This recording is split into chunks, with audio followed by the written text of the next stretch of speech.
If you don't get involved, a bunch of crooks will take over. That's right. You know, if you don't hold government's feet to the fire, you will get bad government. We're going to break. Long segment coming up with Governor Jesse Ventura. He's with us 15 minutes or so into the next hour. Precious time with just an incredible personality, somebody for liberty and freedom, somebody out there standing up for all of our rights, Governor Jesse Ventura. Here's the censored article. Huffington Post sends Ventura article to the memory hole up at Infowars.com with his article underneath it. Get it out to everyone. We'll be right back.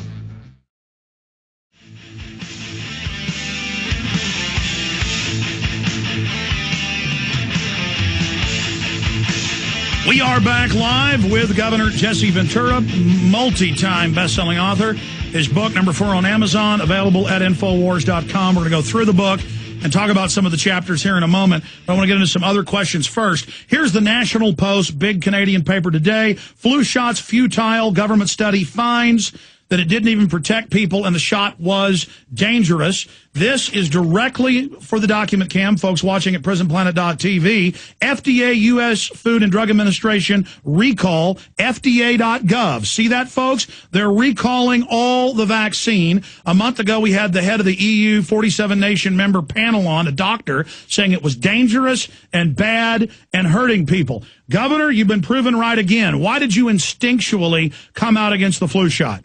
Well, just exactly what you said, instinct. I never got a flu shot. I refused to get that flu shot. And I don't know, I never catch the flu. So why would I need a shot to prevent it? Now, I'm not saying I couldn't catch the flu. I guess, could. But I don't know. It just doesn't, with all the bad stuff that they can stick in those things, I don't need that stuff in my body. Absolutely. I want to get into the book in a moment, but I've got a lot of questions that I wanted to raise to you. Getting back to the media attacks, how they're bouncing off of you. I mean, you're being attacked by Fox News, radio, other TV networks. You go on these shows, they try to criticize you, and then you just completely take the air out of their sails, laying out the facts. It's almost like we're fighting paper tigers, and we're beginning to see that these people aren't invincible. Well, and the thing is, most of them have never done any research other than soundbite television and what they send to them over a teleprompter, to read a couple soundbites. Did you happen to catch me on The View? It was incredibly powerful. Well, the thing was, I was amazed. Barbara Walters was my main adversary. And I found that funny because she says to me, Governor, you're telling me they would intentionally kill 3,000 people, blah, blah, blah, blah, blah, blah. And I said, Barbara, I'll give you another example. The Gulf of Tonkin incident never happened. They killed 58,000 of my generation in Vietnam, and who knows, maybe 1 million Vietnamese. Bill O'Reilly called you a pinhead last night. I mean, this is a guy with his past that I don't think really has any credibility. What did he call? Well, this is the second time now he's called me a pinhead. Yes. What did he call me a pinhead for? He played the clip from The View and basically called you a pinhead.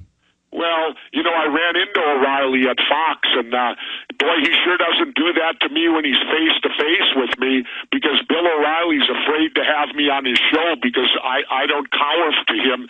And I'll tell you, I'll give your listeners a good lie from Bill O'Reilly.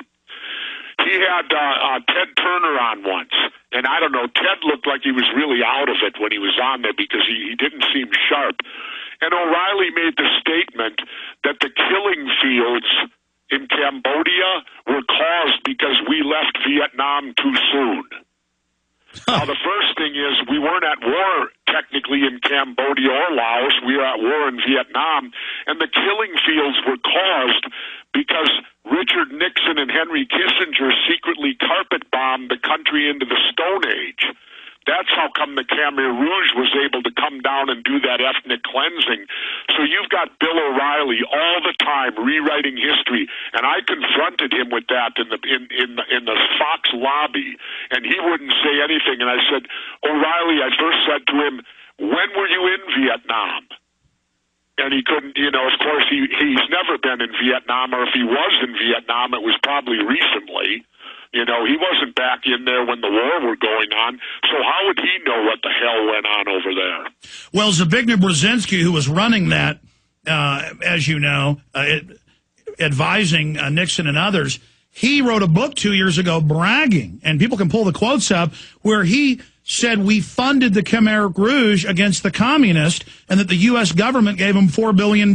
So it was actually our criminal government that didn't just carpet bomb the government so that the Khmer Rouge could come in. They financed the Khmer Rouge to do it. Yeah, and on that note and that thought, have you read the book by Colonel Fletcher Prouty? Yes, I have. Well, isn't that interesting when he talks about what happened at the end of World War II with that meeting that took place between Chiang Kai-shek, Stalin, Churchill, and Roosevelt, where they literally laid out what was going to happen to wars from that point on. They said all wars after World War II would be fought in third world countries. They would be fought with the military having no direct objective to achieve victory in the war. Now, isn't that exactly what's happened since World War II with every war since? Sure, it's these phantom menace covert wars just meant to destabilize the third world so they can't ever industrially develop to threaten the West, and that's actually in the British Royal Commission Plan, 1949. Yeah, and it's just amazing to read about Prouty's book, and everything he said, when you look at history, has come to pass. Absolutely, and he clearly put out the evidence that the military-industrial complex killed Kennedy. I mean, that's another example. They can laugh at you and I and call us conspiracy theorists when we have all the facts, but over 90% of Americans now in major polls believe the government's lying about Kennedy. So, again... Not only that, I saw that one, I think it was a CBS somewhere other poll, where people said it's now a majority of the people that don't believe the government's told us the truth about 9/11.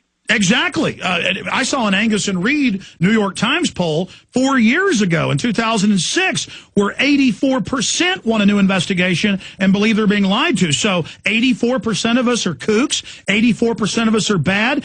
Look, you did an episode on mind control, and it's been declassified. They do have these candidates. They're always in psychiatric care, and they always disappear for a few weeks or a few months.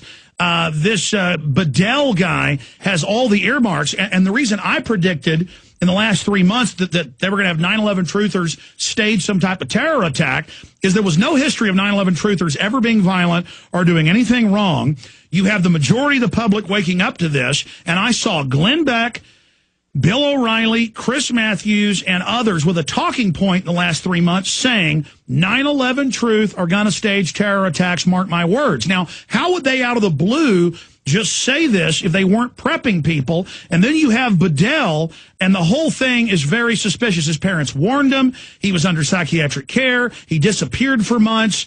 Governor, your take on what happened with the Pentagon shooting? Well, yeah, that's exactly it. And I thought I was going crazy because when that happened, my first reaction was, oh my God, a Manchurian candidate.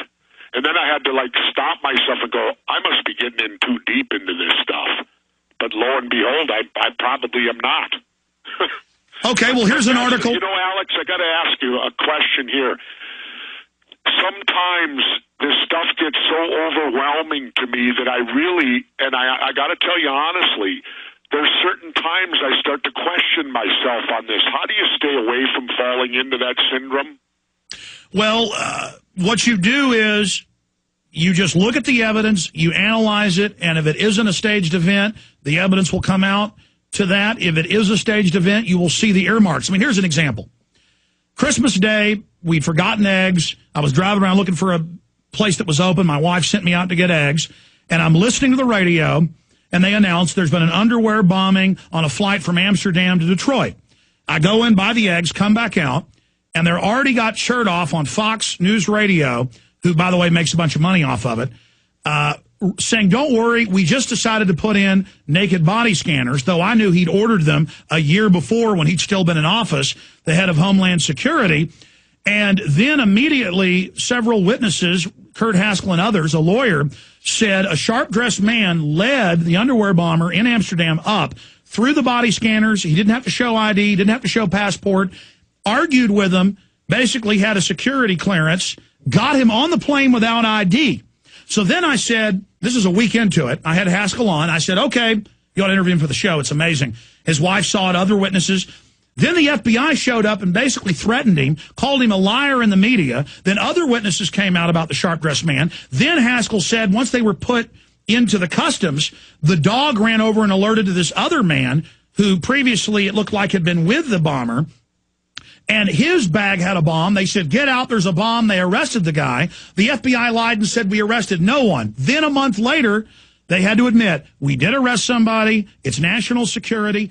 And here's the Detroit News.